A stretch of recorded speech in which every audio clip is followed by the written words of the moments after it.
morning. I am Senator Jo Comerford from Northampton, serving the Hampshire-Franklin-Worcester District, and I am proud to be with you today as we file the Cherish Act, which I'm also very proud to tell you is the very first piece of legislation I've ever filed in the state legislature.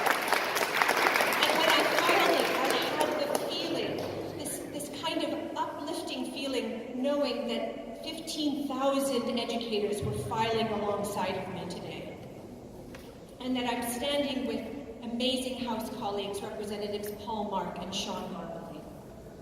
And I'm filing it in support of our 29 public higher education institutions across the Commonwealth. I'm very proud today to be here with Dr. Eve Solomon-Fernandez, who is the new and unbelievably inspired president of Greenfield Community College, who you will hear from very soon. And I'm proud to stand here with the MTA and the Fund Our Future Coalition. Massachusetts public university students graduate with the 10th highest student loan debt in the nation. 10th highest. Tuition and fees in Massachusetts public universities and colleges have grown 109% since 2001 after adjusting for inflation. And all the while, the legislature has withheld greater and greater amounts in terms of public higher education investment to a total of 32% decline per student since 2001. The impact of chronic underfunding is felt, of course, by everyone. Our students like Tim, staff and faculty at universities and colleges like Greenfield Community College, and also our communities. Because when students graduate from colleges and universities, they return home here to the Commonwealth, and they begin families and they begin work, and everyone thrives when students get an excellent public education.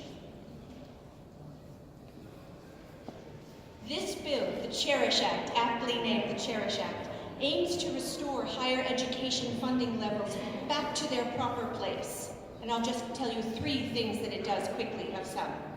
It implements core findings of the 2014 Higher Education Finance Commission, boosting funding levels over $500 million to our public colleges and universities. It establishes in statute, and this is important, a fair and equitable minimum funding level adjusted for inflation. It calls for the freeze of tuition and fees for 5 years, as long as we, the legislature, appropriate the funding required for us to reach the FY 2001 levels. Friends, and we've of course heard Max Page, who is one of the leads of the MTA, say this publicly time and again. John Adams, right? We're called to remember John Adams, who said the whole people must take it upon themselves, the education of the whole people, and we must be willing to bear the expense of it. Let us lean in to Adams' call to action and come together to cherish public higher education as our Commonwealth's Constitution and as our own sense of what we know is right and good compels us to do.